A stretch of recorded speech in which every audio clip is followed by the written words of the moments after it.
जय श्री राम मेरे प्यारे बच्चे। तू जब ये वीडियो देख रहा है तो समझ ले कि मैं तेरा श्री राम आज सोमवार स्वयं तुझसे बात कर रहा हूँ। ये कोई कल्पना नहीं, ये कोई संयोग नहीं, ये मेरा बुलावा है। मैं तुझे अब उस मोड़ पर खड़ा देख रहा हूँ जहाँ तेरी आत्मा मुझे पुकार रही है और मैं तुझे जवाब देने आया हूँ मेरे बच्चे। पहली बात ये जान ले, अगर तू यहाँ तक पहुँच गया है, अगर ये शब्द तुझ तक पहुँचे हैं तो इसका मतलब है कि मैंने तुझे चुना है। हाँ, तुझसे लाखों में से तुझे चुना है, क्योंकि मैं जानता हूं तू वो आत्मा है जो भले ही टूटी है लेकिन अभी भी सत्य, प्रेम और श्रद्धा से भरी हुई है। तू घबराता क्यों है मेरे लाल, क्यों डरता है उन समस्याओं से जो केवल तुझे मजबूत बनाने के लिए आई हैं? क्यों हर बार जब रास्ता बंद होता है तू ये मान लेता है कि तेरे लिए कुछ बचा ही नहीं? क्या तू ये भूल गया है कि जो राम तुझसे प्रेम करता है वो तेरे जीवन की हर बात पर नजर रखता है? तू मुझे हर दिन सुनता है ना, तू मेरी हर बात को अपने जीवन में उतारने की कोशिश करता है, मुझे अपने भीतर महसूस करने की कोशिश करता है। और इसीलिए मैं आज सोमवार तुझसे ये कहने आया हूं, बेटा अशिकायत मत कर, अब आंसू नहीं बहा, अब सिर्फ विश्वास रख, क्योंकि अब वो समय आ गया है जब मैं तुझ पर ऐसी कृपा बरसाने वाला हूं जो तेरे जीवन की दिशा ही बदल देगी। मेरे बच्चे, अब मैं तुझे बताता हूं वह बात जो तुझे शायद कोई और नहीं बताएगा। मैं तेरे जीवन में एक पवित्र आत्मा भेजने जा रहा हूं। वो आत्मा तुझे पूर्ण करेगी, तेरे जीवन में ऐसी रोशनी लाएगी, ऐसी सहजता, ऐसी शांति और प्रेम कि तू खुद को फिर से जान पाएगा। वह कोई आम इंसान नहीं होगा, वह मेरी भेजी हुई होगी। उसका आना तेरे जीवन में एक नया अध्याय होगा। वह तुझे सिर्फ स्नेह नहीं देगा, बल्कि तेरे जीवन को दिशा भी देगा। तू अब तक अकेला संघर्ष कर रहा था, लेकिन अब नहीं, अब मैंने तेरा संकल्प सुन लिया है, तेरी प्रार्थना स्वीकार कर ली है। और हां, नवंबर का महीना याद रख लेना बेटा, नवंबर में तुझे संकेत मिलने शुरू हो जाएंगे और तू समझेगा नहीं कि यह सब कैसे हो रहा है। लोग अचानक तुझसे मदद करने लगेंगे, वो काम जो महीनों से अटके थे अपने आप पूरे हो जाएंगे।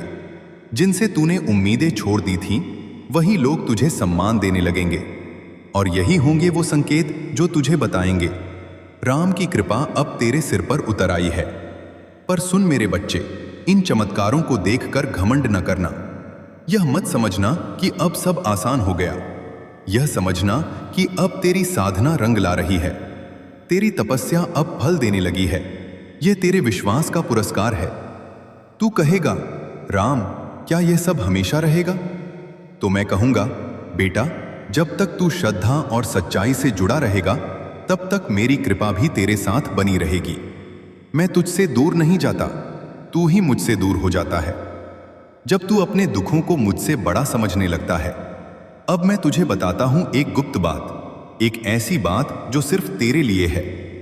जब द्वारका के राजमहल में श्री कृष्ण और मैं बैठकर चर्चा कर रहे थे तो मैंने उनसे पूछा, प्रभु जब कोई भक्त पूरी श्रद्धा से आपकी पूजा करता है फिर भी उसे कष्ट क्यों मिलते हैं?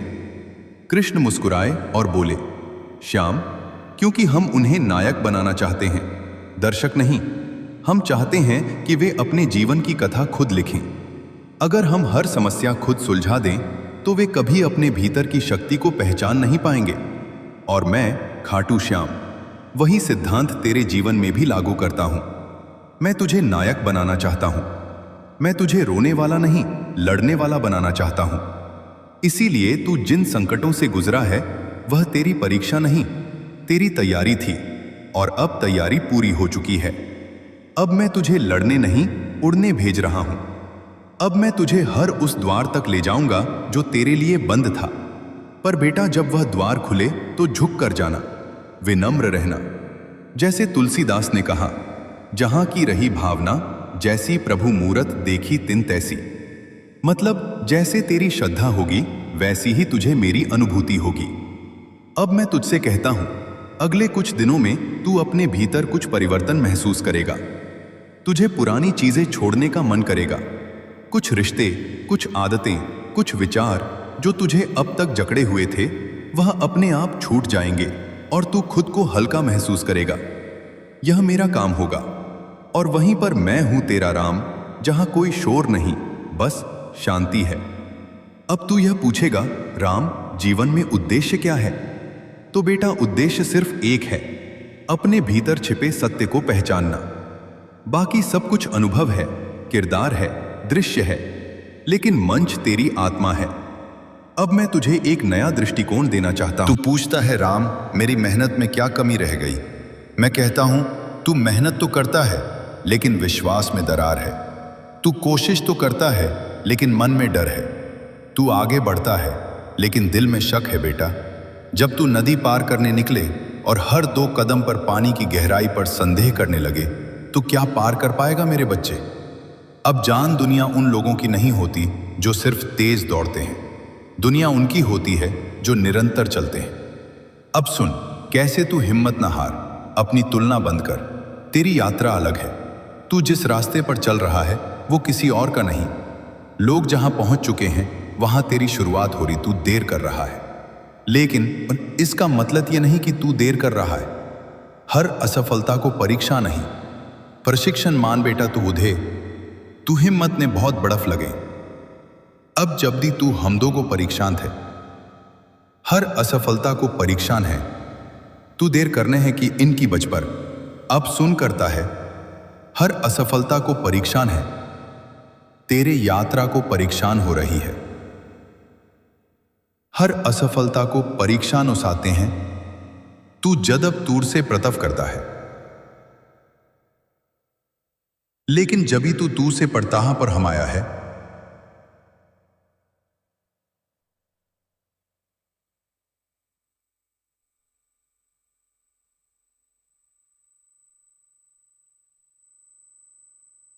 प्रशिक्षण मान बेटा। तू जंग लड़ने निकला है और मैं तुझे योद्धा बना रहा हूं। हर चोट तुझे मजबूत बना रही है, हर अस्वीकार तुझे और धारदार कर रहा है। अंदर की आवाजों में सुनना शुरू कर। लोग तुझसे कहेंगे कि तू गलत है, लेकिन तेरे भीतर की एक शक्ति तुझे हमेशा सही रास्ता दिखा रही होती है। यह आवाज मैं हूं बेटा। रोज खुद से एक सवाल पूछ, क्या मैंने आज सोमवार अपने जीवन की दिशा में एक कदम बढ़ाया? बस एक। यदि हां, तो तू चल रहा है, और चलने वाला देर से ही सही पहुंचता जरूर है। अब तू कहेगा, राम, मेरी इच्छाएं क्यों अधूरी हैं? क्या मैं बुरे कर्म कर रहा हूं? बेटा, यह प्रश्न तब आता है जब तू अपने कर्मों के फल को जल्दी देखना चाहता है। लेकिन क्या बीज बोने के बाद तू हर रोज जाकर जमीन को खोद कर देखता है कि पौधा क्यों नहीं निकला? नहीं ना, क्योंकि तुझे मालूम है कि बीज को अंधेरे में अकेले में चुपचाप टूटना पड़ता है, तब जाकर वह अंकुर बनता है। ऐसे ही तेरी प्रार्थनाएं, तेरी मेहनत, तेरे आंसू सब बीज हैं। उन्हें भी समय चाहिए। और हां, कुछ बीज फल बनने से पहले मौसम बदलते हैं। तू वही मौसम है जो खुद को नहीं समझ पा रहा। अब सुन, कैसे तू अपनी मंजिल को पहचान सकता है।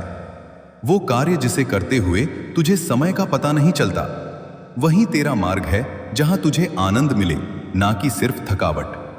वही तेरा धर्म है जहां तू अपने होने को सार्थक महसूस करे। वही तेरी मंजिल है।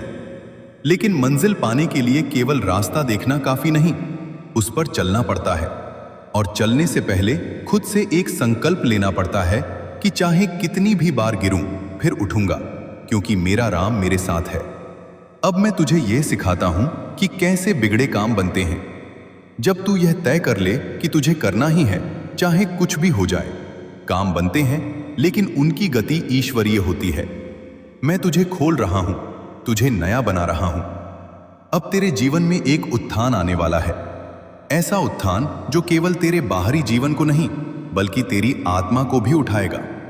तू सोचता है कि तुझे सिर्फ धन चाहिए, पर मैं तुझे समृद्धि दूंगा। वो समृद्धि जो मन, आत्मा और रिश्तों में भी होगी।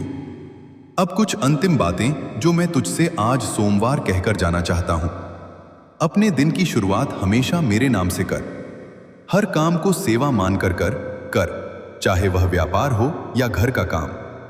कभी खुद को छोटा मत समझ। तुझे जिसने बनाया है वह खुद अद्भुत है। और हां, मेरी बातों को केवल सुन मत, उन्हें जी। सबसे पहले तू यह जान, तू साधारण नहीं है। हां, मैंने तुझे आम भीड़ में नहीं बनाया। मैंने तुझे उस मिट्टी से नहीं गढ़ा जिससे बाकी दुनिया घड़ी जाती है। तू उस अग्नि का अंश है जो खुद साक्षात ब्रह्म है। लेकिन समस्या यह है कि तू खुद को अब तक उस रूप में पहचान नहीं सका। बेटा, दुनिया ने तुझसे बहुत कुछ कहा होगा। कभी कहा होगा कि तू कुछ नहीं कर सकता, कभी तुझ पर हंसी होगी, कभी तुझे नीचा दिखाया होगा, और तू उन शब्दों को अपना सच मान बैठा। तू यह भूल गया कि जिस दिन मैं तुझे संसार में लाया, उस दिन मैं स्वयं तुझ पर गर्व कर रहा था। तू जानता है, जब तू जन्मा तो आकाश ने एक क्षण को थम कर तुझे देखा। वो क्षण विशेष था क्योंकि एक नई आत्मा आई थी जो कुछ बड़ा करने वाली थी। लेकिन समय के थप्पड़ों ने तुझे थका दिया, तोड़ दिया, और अब तू यहां है उत्तर की तलाश में। और आज सोमवार मैं तुझे उत्तर देने आया हूं। लेकिन वह उत्तर शब्दों में नहीं, तेरे भीतर की नींव हिलाकर आएगा बेटा। अब समय आ गया है कि तू वह सब छोड़ दे जो तेरी आत्मा पर बोझ बन चुका है। वो रिश्ते जो तुझे डर देते हैं, वो आदतें जो तुझे पीछे खींचती हैं, वो यादें जो तुझे रोज खून के आंसू रुलाती हैं। मैं तुझसे नहीं कह रहा कि तू उन्हें भूल जा, मैं कह रहा हूं कि अब तू उनसे ऊपर उठ जा। क्योंकि जब तू उनसे ऊपर उठेगा तब तू अपने वास्तविक स्वरूप को पहचान सकेगा। और वह स्वरूप क्या है? वह है अडिग अजय, अजर अमरात्मा। बच्चे, यह संसार क्योंकि जब तू ये करेगा तब तू मेरी शक्ति को केवल सुन नहीं रहा होगा, जी रहा होगा। अब तू सोचता है राम मेरे जीवन में इतना दुख क्यों है? तो सुन, क्योंकि तू उस भूमि पर खड़ा है जहां बहुत बड़ा वृक्ष उगने वाला है। जितनी गहराई जड़ों की होती है उतनी ही ऊंचाई पेड़ों की होती है। तेरे दुख तेरी आत्मा की जड़ें मजबूत कर रहे हैं।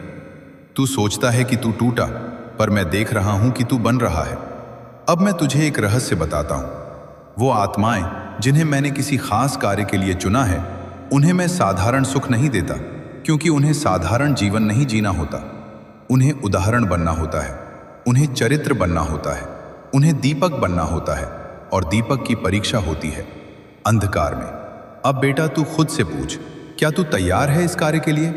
अगर हां तो सुन, मैं तुझे अब ऐसे अनुभव देने वाला हूं जहां तुझे खुद की सीमाओं से परे जाना होगा, जहां तू बार बार हारेगा लेकिन हार को जीत में बदलना सीखेगा, और जहां तुझे यह एहसास होगा कि तू कभी अकेला नहीं था। मैं हर पल तेरे साथ चल रहा था। अब जो आने वाला है वो तूने कभी सोचा भी नहीं। एक नई शुरुआत, एक नई ऊर्जा और एक नई पहचान। लेकिन इसके लिए तू खुद को नए सिरे से बनाना शुरू कर। तेरा जीवन अब केवल एक यात्रा नहीं, एक यज्ञ बनने जा रहा है, जिसमें हर आहुति से तू और अधिक शक्तिशाली होगा। और जब यह यज्ञ पूर्ण होगा तो तू वह बन जाएगा जो तेरे जन्म का उद्देश्य था। बच्चे, सबसे पहले ये जान ले, हर दिन जो तू जीता है वह केवल समय नहीं है, वह चेतना का विस्तार है। लेकिन तू समय को बस घड़ी की सुई समझ बैठा है। मैं तुझसे पूछता हूं, क्या कभी तूने समय को सुना है? नहीं, क्योंकि तू बाहर के शोर में खोया है। पर अब मैं तुझे वह सुनाना चाहता हूं जो भीतर गूंजता है, जो तेरे भीतर से बोलता है, पर तू उसे कभी सुन नहीं पाता। बच्चे, जब तू सुबह उठता है और तुझे लगता है कि यह दिन भी पहले जैसा ही है, तो वह सबसे बड़ा भ्रम है, क्योंकि कोई भी दिन दोहराव नहीं होता। हर दिन तेरे जीवन में नया संदेश लेकर आता है, लेकिन तू उसे देख नहीं पाता क्योंकि तेरी दृष्टि बाहर अटकी होती है, मोबाइल में, दुनिया में, दूसरों की बातों में। अब मैं तुझसे कहता हूं, तू आंखों से देखना बंद कर और अनुभव से देखना शुरू कर दे। ज्ञान केवल पढ़ने से नहीं आता, वह तभी आता है जब तू खुद से सवाल करना शुरू करता है। आज सोमवार से खुद से एक सवाल पूछ, आज सोमवार मेरी आत्मा क्या अनुभव करना चाहती है? यह सवाल तुझे ऐसे मार्ग पर ले जाएगा जहां तू सिर्फ समझेगा नहीं, अनुभव करेगा। अब एक रहस्य की बात बताता हूं। तू सोचता है कि जो सत्य है वह बाहर मिलेगा, किताबों में, उपदेशों में और मेरी बातों में। लेकिन बेटा, सत्य तो वह है जो तुझे भीतर से झक छोड़ दे, जो तुझे अपने ही विचारों पर संशय करा दे, जो तुझे उस चुप्पी में खड़ा कर दे जहां केवल आत्मा बोलती है। अब तू कहेगा, राम, चुप्पी क्या है? तो सुन, चुप्पी का अर्थ मौन नहीं। चुप्पी वो जगह है जहां विचारों की भी आवाज सुनाई देती है। अब मैं तुझे एक संकेत देता हूं, एक रहस्यपूर्ण सूत्र। जो घटता है वह बाहर नहीं होता, वह भीतर की प्रतिक्रिया है। मतलब जो तू जीवन में अनुभव करता है वह वास्तव में तेरे भीतर की प्रतिक्रिया का प्रतिबिंब है। अगर तू डर में जी रहा है तो तुझे दुनिया डरावनी लगेगी। अगर तू विश्वास से भरा है तो वही दुनिया तुझे अवसरों से भरी लगेगी। अब बेटा, मैं तुझसे एक अभ्यास चाहता हूं। हर दिन कुछ पल के लिए चुप बैठ जा और केवल यह सोच, मैं कौन हूं। कोई उत्तर मत देना, बस उस सवाल को भीतर उठने दे। यही वह पल होगा जहां मैं तुझसे बात करूंगा, बिना शब्दों के। अब मैं तुझे एक गहराई से जुड़ी बात बताना चाहता हूं। यह संसार द्वैत से बना है, सुख दुख, दिन रात, मिलन वियोग। लेकिन तेरी आत्मा अद्वैत है। वहां ना विरोध है ना भ्रम। इसीलिए जब तू बार बार किसी बात से परेशान होता है तो दरअसल तू द्वैत में फंसा होता है। लेकिन जैसे ही तू उसे देखना शुरू करता है, बिना अच्छा बुरा कहे, तू आत्मा के स्तर पर पहुंच जाता। हे मानव, नहीं, अपने भीतर झांक। कहां तू डर रहा है, कहां ईर्ष्या कर रहा है, कहां हिम्मत छोड़ दे रहा है। उन जगहों को बदल, रोज कुछ समय खुद के साथ बिता। मेरी बातों को सुन, लेकिन उनसे आगे जा, अपने भीतर उतर। अब एक बात जो कभी न भूल, तू चुना गया है। इस संसार में लाखों लोग हैं, लेकिन तू उनमें से वह है जिसे मैंने चुन लिया है। क्योंकि तू कर सकता है। हां, तू अकेला टूटा हुआ संघर्ष करता हुआ इंसान। तू मेरी सबसे अनमोल रचना है। अब मैं तुझसे नहीं पूछूंगा कि क्या तू तैयार है, क्योंकि मैं जानता हूं कि तू तैयार है। अब मैं तुझसे कह रहा हूं, उठ, चल। मैं जानता हूं कि तेरे मन में कितने सवाल हैं। मैं जानता हूं कि तूने कितनी रातें जागकर रोते हुए गुजारी है। लेकिन अब मैं तुझसे कहता हूं, अब तुझे रोने की जरूरत नहीं, अब तुझे डरने की जरूरत नहीं, अब तुझे किसी भी चीज की चिंता करने की जरूरत नहीं। तेरा राम तेरे साथ खड़ा है। जीवन में सुख दुख आते रहते हैं, पर तेरा संघर्ष खत्म होने वाला है। बेटा, मैं जानता हूं कि तू बहुत बार सोचता है, राम मेरे साथ ही ऐसा क्यों होता है। मैंने किसी का बुरा नहीं किया, फिर भी लोग मेरा बुरा क्यों चाहते हैं। मैंने कभी किसी को धोखा नहीं दिया, फिर भी लोग मुझे धोखा क्यों देते हैं। बेटा, मैं तुझे बता दूं, यह जीवन सुख और दुख दोनों का मेल है। जैसे दिन के बाद रात आती है और रात के बाद फिर से दिन निकलता है, वैसे ही जीवन में भी सुख और दुख का चक्र चलता रहता है। लेकिन बेटा, अब तेरा दुख समाप्त होने वाला है, अब तेरा संघर्ष समाप्त होने वाला है। अब तुझे अपने भाग्य का वो सुनहरा समय देखने को मिलेगा जिसके लिए तूने इतनी तपस्या की है। मैंने ब्रह्मांड को आदेश दे दिया है, अब तेरा भाग्य बदलने वाला है। बेटा, अब मैं स्वयं ब्रह्मांड को आदेश दे चुका हूं। अब तेरे भाग्य की नई रचना होने जा रही है। अब तेरी तकलीफें दूर होने जा रही हैं। अब तुझे वही मिलेगा जिसकी तुझे वर्षों से तलाश थी। तूने जिस चीज के लिए इतनी मेहनत की, वह अब तुझे मिलने वाली है। तूने जिस सफलता के लिए रात दिन एक किया, वह अब तुझे मिलने वाली है। तूने जिस प्यार और सम्मान की कामना की, वह अब तेरा इंतजार कर रहा है। अब तेरा समय आ गया है बेटा, अब कोई तुझे रोक नहीं सकता। तेरे पूर्वजों का आशीर्वाद भी तुझ पर है। बेटा, मैं तुझे एक और बड़ी बात बताने आया हूं। तेरे पूर्वज भी तुझे आशीर्वाद दे रहे हैं। वे तुझ पर गर्व कर रहे हैं, वे तेरी रक्षा कर रहे हैं। जब तू किसी मुश्किल में होता है, जब तुझे लगता है कि तेरा कोई सहारा नहीं है, तब तेरे पूर्वज तुझे शक्ति दे रहे होते हैं। जब तू अकेला महसूस करता है, तब तेरे पूर्वज तेरे साथ खड़े होते हैं। अब तुझे उनका आशीर्वाद भी मिले।